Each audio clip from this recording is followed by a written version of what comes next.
When did you yourself start playing guitar?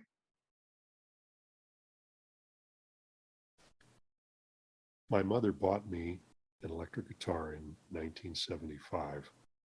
It cost her $40. It was a no name, some sort of weird, like it didn't even say where it was built. It didn't have any brand on it or anything. Um, and I sort of dinked around on it for a little bit and got frustrated and put it away. And then a few years later, a friend of mine started playing guitar and I got really jealous. It drove me crazy. I was like, damn it. So I made him show me some chords, you know, and then it was that, so I had this sort of competition thing going. It's like, well, if he can do this, dang it, I need to be able to do this too. So I started just kind of learning, but I realized I wasn't very good. So um, the first stringed instrument I played in a band was bass. It's much easier. You can start with one or two strings at a time and just, learn your way around the neck and get comfortable with rhythms and learn to lock in with the drummer and so forth. It's good knowledge for any guitar player. I recommend everybody spend some time playing bass. It's a different thing. You're part melodic and you're part rhythmic.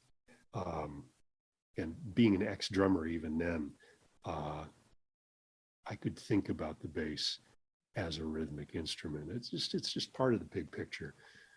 Um, so yeah, that was probably not I was not a guitar player in a real band as a real guitar player until I was 27. Hmm. Skin Yard started. So I was not I was kind of a late bloomer on the guitar, I guess you would say. I'd been knocking around on drums and on bass for quite a few years before then, but Skinyard was the first band where I took myself seriously as a guitar player, and then other people seemed to as well. It seemed to have worked.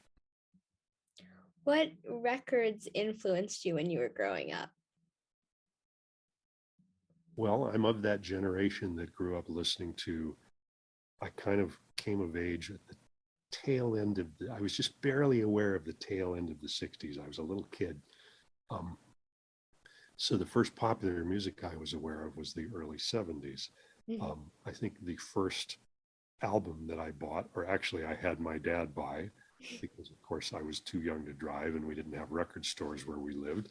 But my dad worked in town and he could go to a record store and buy, or he was my dad was good. He would buy records for me if I asked him. He'd go on his lunch break and he didn't know what any of this stuff was, but he bought the Who's Next, and that was probably one of the first records that I owned, followed by a couple of Zeppelin records, a Yes record, Santana's Abraxas album, all these great records that were from the first few years of the 70s, and Abbey Road.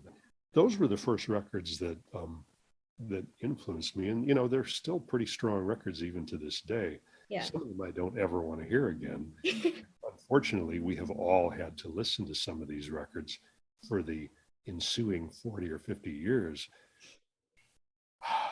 You know, I mean, there are songs on the radio that have been played constantly since 1973 or 74, Hmm. 72 or whatever. Um, I don't listen to the radio. Hmm. I mean, sometimes I listen to KEXP, or NPR, but I don't listen to, much popular music really. I'm too busy making other people's music to hear what's on the radio for the most part. It keeps me plenty busy. The other thing is when you're making records for people as a music fan, um, from a young age. I mean, I was a fanatical music fan. I was just constantly buying records and I would just listen to them on headphones and go deep. My ears were like picking them apart, going, oh, the kick drum sound, the guitar tone, how did they record that? I was obvious that I was going to become a recording engineer. Maybe not to me at the time, but in retrospect, it's like, yeah, duh. Um, so, um, but when you become a record producer, it's kind of like the ultimate in being a music fan because you're literally inside the music from the moment it comes into existence. You're right there. You've got the ringside seat. You're watching the stuff go down and you're actually contributing to the process, it kind of makes passive listening kind of not as exciting as it was when I was 15. Because what I do is way more interesting to me than the passive listening that I did as a little kid. Um, so I don't listen to music as much as a passive listener as I did before I was a record producer, because now my job is bringing this stuff into existence out of nothingness, which is endlessly fascinating to me. I never get tired of it. Um, and if I listen to records that I didn't record, it's hard to not have the engineering side of my brain kick in immediately and go, how did they get that? How did they do that kick drum sound? I got, you know, um, so this is my problem really.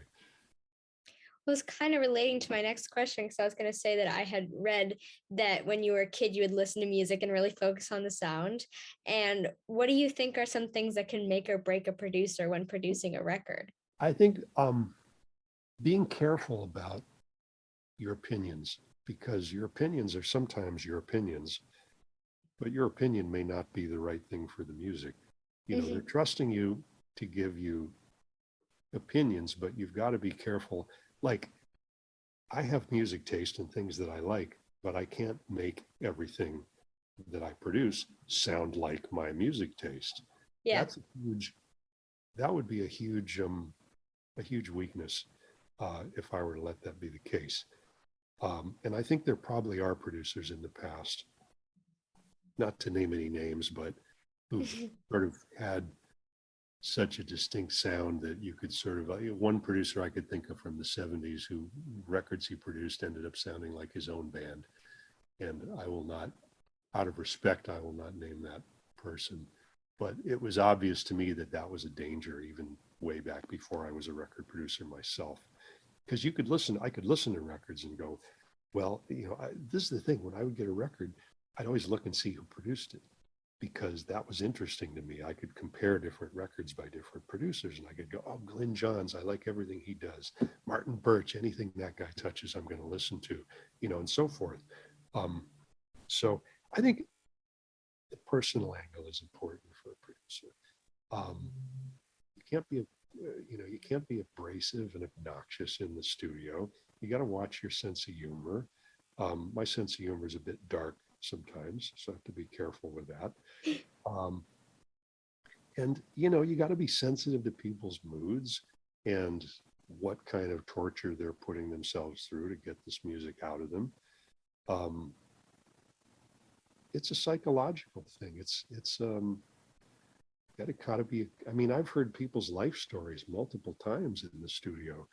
you know they get in that mood, and suddenly I'm like, it's like are they on the couch or something? I'm like the psychologist, just trying to keep the lesson going. Um, yeah, uh, you got to deal with people, and the people you're dealing with are musicians, and musicians are quite interesting people. Some of the most interesting people, actually. What do you react to most that makes you think that there's something in a band or a sound that you want to pursue? Hooks. Two things really: originality and hooks. Like, originality is kind of negotiable at this point, because the rock idiom, which I admit is what most of what I work in, um, is 60 years old at this point. Hmm. Um, there's a certain amount of retreading that goes on all the time, but I always have my ears open for something that perhaps I personally have not heard before, or Hmm. something that I haven't heard in decades that's being done a new way now. Um, I like newness, especially after having done this studio thing for so long. Newness is important to me to keep me interested in my job, and I think it's important to keep listeners interested. So I like bands that have some sort of spark of something. It doesn't have to be wildly different from anything that's ever existed before, but at least some spark of personality or something that's uniquely theirs, that's like a stamp that they put on what they're doing. I'm super sensitive to that. A style, just a charisma, a character. That's important. And the other thing is just, do you have the songs? Um, Mhm. are the hooks there? Is it memorable? Does it stick in your brain? Is it, are you avoiding too much repetition, for instance? Because you'll wear the listener out if you get too repetitive. You do the good part, but you don't do it 32 times in a row, maybe 16 times, maybe 12. Um, do you have a melody? And in pop music, which, frankly, pop music, the big picture pop music, I include rock and roll, Mhm. metal. A lot of metal is essentially pop music tuned down and with more distortion. You can ask Ozzy about that. Uh, so it's, are there hooks? Are there good, is there stuff that's going to lock in with your brain and make you want to just sing the song to yourself over and over again? That's what makes it enjoyable for me as somebody who has to like listen to it for 12 hours a day until the record is done. Um, and, for a listener as well. Uh, so, you know, I'm, uh, that's kind of, that's what I look for when I'm producing a band. Now, if I'm just mastering a record and sometimes even just mixing it, it's not that important to me that I Mhm. like it. Yeah. All I have to do is I need to understand it and understand where they're going with it and what they're doing. What are they trying to accomplish here, and how can I help that with mastering or with mixing or whatever. I wasn't there. If I'm just mastering or mixing, I wasn't there during the performance. I didn't have to bring this into existence from scratch. At that point, if I'm just mixing or mastering, I'm kind of just polishing it. I'm putting the finishing touches on it. And my opinions and my music taste is much less important, other than the fact that I need to understand the particular style and idiom that they're working within, so that my mixes will make sense in that idiom. So, Mhm. but mastering in particular is much more technical. It's about feeling, but it's also about the sonic spectrum. Uh, so, I have a frequency analyzer. It's a spectrum analyzer that I have sitting on the meter bridge that is giving me a picture of the spectrum of whatever I'm listening to. I have it connected to the monitors at all times. So I always have, it's kind of like a speaker for my eyes. Um, and I'm always looking at,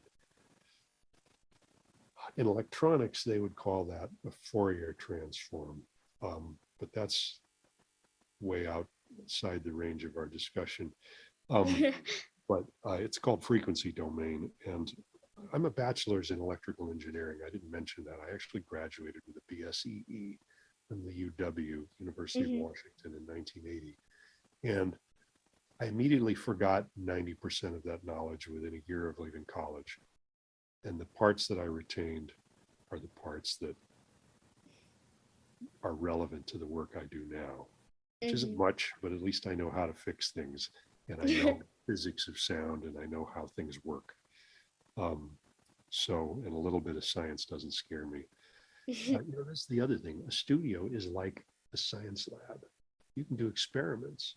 You have like the Pro Tools system in front of you is like it's a big set of meters, and you have waveforms you can see.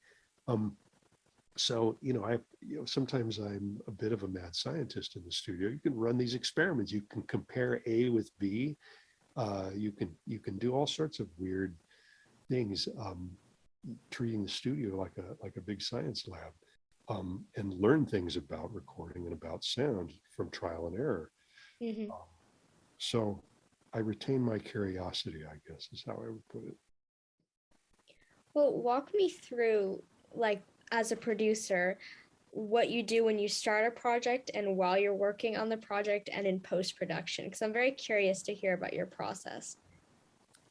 Well, if I am, and this is very rare, it never was very common because most of the bands and records that I've done have been indie, Mhm. which means you don't have a lot of time. There's not, because okay, there's a phase of the work that's called pre-production that takes place when somebody has a lot of time, and if they even want my opinion, there have been records where there was like I would go basically sit in the rehearsal room with the band while they were writing the songs.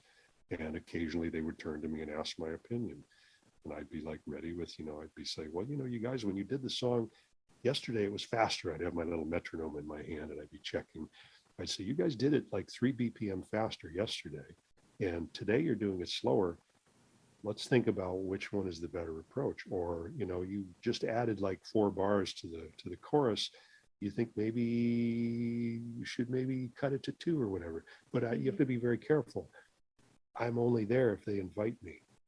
And that's the pre-production phase. It's very sensitive. So I have been there for that on some pretty big jobs that I did. But mostly I just get people to send me demos. So just give me whatever. I mean, a cell phone recording, whatever you got. And, that's right off the bat is enough for me to decide if I like it, because I know it's a terrible recording. It doesn't matter. I just need to hear if they can play and if the songs are there. So I'll get some demos and I'll make a decision. All right, let's see if we can make this happen. And then I give them the little speech and I say, make sure you change your strings before you get to the studio. Make sure you change all the drum heads before you get to the studio. So all of that has a chance to stretch and settle in. So you're not doing all that stuff on studio time. Because if your drummer is sitting there changing his drum heads in the studio and the clock is ticking, you're paying by the hour in the studio for him to change his drum heads. Do it a couple days before. Maybe rehearse on them once, let them stretch. So there's a lot of practical things like that, making sure you have your ducks in a row when you go into the studio. Maybe bring an extra snare drum, bring an extra guitar. Maybe we decide we need a different sound for a song. Well, the Les Paul isn't working. Let's see if the Tele will work. Know your songs, get them down, rehearse, so that you're not arguing about the arrangements in the studio, which I do, that happens. People are going, hey, wait a minute, you're playing an F there. I'm playing an E. Well, I've always played the F and you never said anything before, and I'm sitting there going, oh, this again, so preparation is a good thing. So I always give people that little speech about, you're going to spend your money here. Let's make sure that it's a good investment. And then when they get in the studio, it's my job to get things technically set up and rolling as fast as possible so that they don't get frustrated at, waiting and waiting and waiting while I'm trying to get things working. On a good day, I can get a full band up and running and press the record button within 3 hours of when they walked in the door. Wow. Doesn't always work that way, but I mean, that's my target. If they walk in at 11 and we're rolling by 2, then I'm doing okay.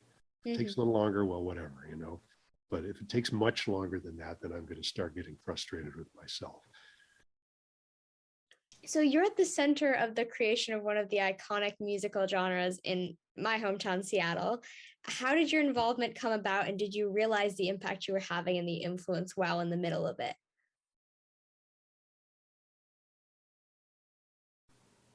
The right place at the right time. I was in a band that was part of this music scene. My first job at a recording studio was in June of 1986. I began working with Chris Hanzik at Reciprocal Recording. He was the main studio owner. I had a little bit of gear there, but I was kind of the other engineer. And we were both sort of embedded in that music scene. He had done a record called Deep Six, which my band was on this record along with Green River and the U-Men and some other bands. That Soundgarden's first recordings are on that record.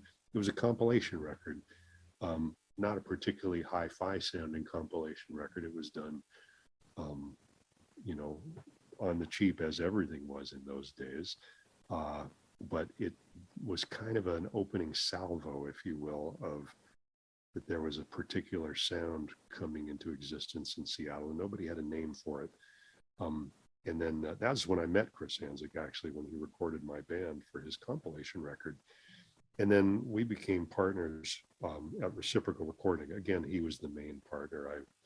I had a very minor role as far as being a partner goes, but I did bring bands in the door. And we knew that something was going on. And bands that my own band Skinyard had been playing with, uh, I realized I've got a studio. I want to record these guys. This band is really cool.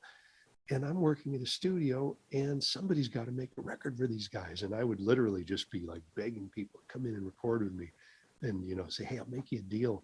And we didn't make any money at all in the first few years. I particularly didn't make a lot of money I was making $5 an hour in 1986. Uh, but, and we only had an 8-track recorder.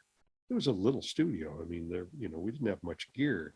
Um, but some of those recordings um, made a pretty big splash. Uh, that first Soundgarden EP, Screaming Life, it's 8-track.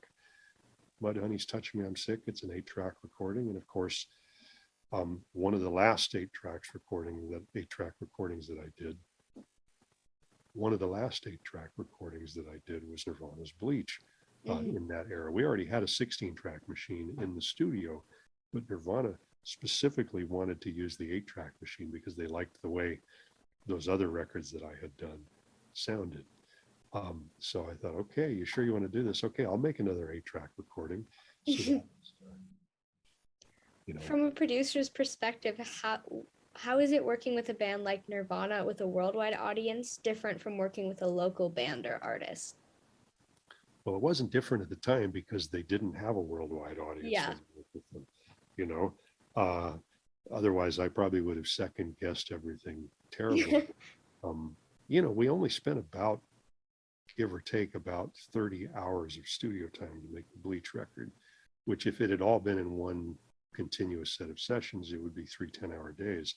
But it was a series of evenings, like 3 hours here, 4 hours there. Um, but nonetheless, that's fairly efficient. They were very prepared and they were a very good band. Um, Now, in the years since, I've ended up doing work on the um, the box set with the lights out. There's a lot of number of tunes that I mixed stuff that was in the archives that made it onto there, and then as well some stuff that was on some stuff that never got mixed that is on the deluxe in utero reissue, as well as some live things that I just worked on for the Nevermind reissue.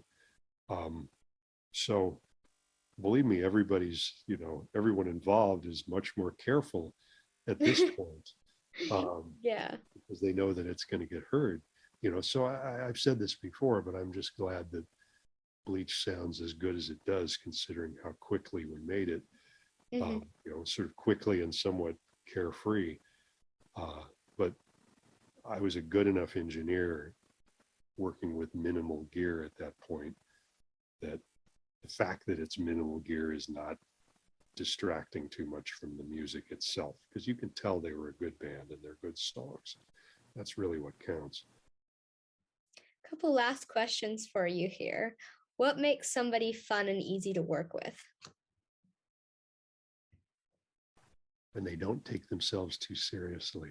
I smile because I have particular clients that immediately come to mind, and I won't say who they are, but you know, some people when they show up, it smiles the whole way because I know that they know what they're doing, and they know that I know what I'm doing, and I know that they don't take themselves too seriously. Here's the key: taking your music seriously without taking yourself too seriously.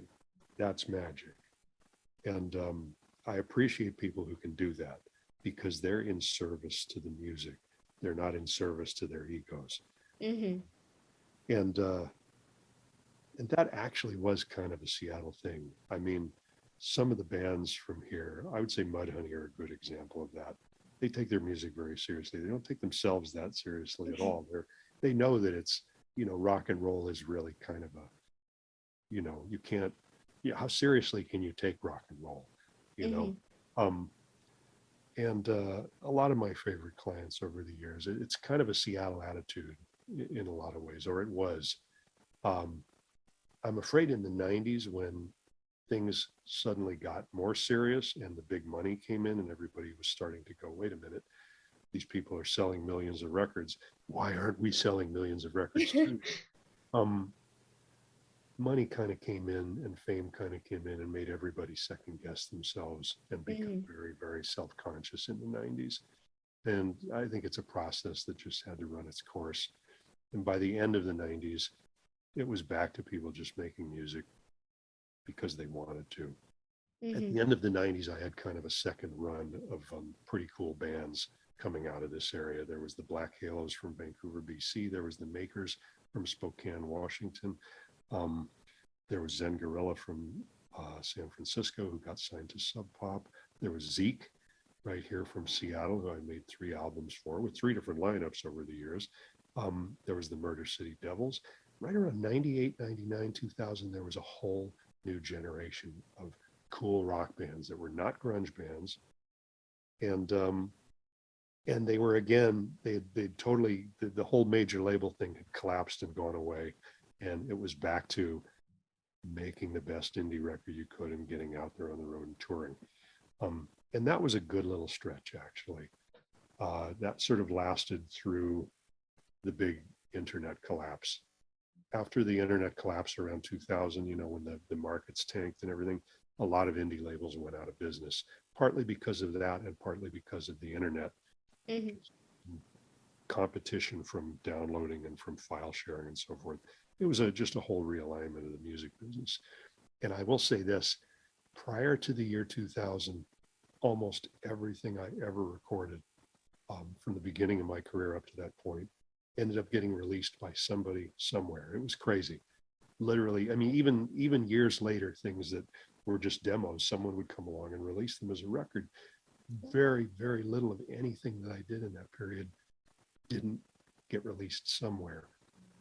And then after the year 2000, a lot of labels went out of business. And now um, most of the stuff that I record, and I'm just as busy as I was, but most of it, you're not going to hear it because bands are putting it out themselves. We don't have that big network of indie labels all over the US. Like there were multiple indie labels in every city, um, all running on a shoestring, no money, but there was a network of fanzines and there were the college radio stations and everybody would tour and there were the clubs and there was a whole thing you would do to promote an indie band and an indie record that is, at the same time, it's easier now because of the internet, but because of that, you're now just a drop in a huge ocean of Hmm. bands and a huge ocean of music. So, and the other thing is people don't see my name on the records anymore because there's no records. Yeah. So there's probably a lot of bands I've worked with in the last decade, and people would have no idea because my name's not attached to the download, Hmm. and it's certainly not attached to the Spotify stream. So, I'm just as busy, but the records don't get. There's no business entity pushing other than the bands themselves now, for the most part. I mean, I still do the occasional record for Sub Pop or some other label. Like Relapse kicks me a metal record every few years. The metal labels are the ones that never went away. So there's always a few metal records that I do for Relapse or for some other labels. But by and large, it's people doing it themselves now, and they still do it. The Hmm. records are still getting made. You just got to look for them. One question I ask all the people I interview is one of my favorite questions is what's one piece of advice that you would give to your past self? Eat less Ruffles. That's great advice. I'm serious. I didn't take care of my food intake as nearly as well as I think I probably should have. Kind of a last question here for you. I just want to ask, like, what's next for you? What do you have coming up? Well, the Sky Cries Mary record is officially released in 2 weeks. That's the one I showed you earlier. It's called, what is it called? It's called Wandering in the Vastness. Um, my own record is just launched just within the last week or two. Um, the Orca record, or excuse me, the Purple Strange record that I showed you, um, again, the band has been on ice actually with no shows for a year and a half. And we're all kind of wondering, we've had these CDs in our hand. We've already started writing the next one. Hmm. Like it's kind of, we're sort of looking at the last year and a half as kind of a write-off. Um, so I don't know what's next for me. I'm not looking forward to playing in a room full of people with masks. Hmm. Um, So I'm kind of my inclination is to sort of sit this out until the COVID thing has kind of run its course and people have gotten over the fear, um, because it just puts a weird flavor over live performing for me. I'm just not quite as inspired to go out and do it um, under the present circumstances, as well as, Mhm. you know, I mean, going into a club full of sweaty people is probably it's like a germ petri dish. It always was. I mean, I used to always get sick after a tour and, you know, after a series of shows. There's so many bugs flying around. So, you know, I'm kind of not fully enthusiastic about going back into that um, just yet. Mhm. So, you know, the bands I'm in are still recording. There's that. Thank you so much for answering all my questions. I absolutely loved your record, and I think you're amazing. Such like Seattle musical legend and just a musical legend in general. So it was such an honor to speak to you. Well, thank you for asking good questions.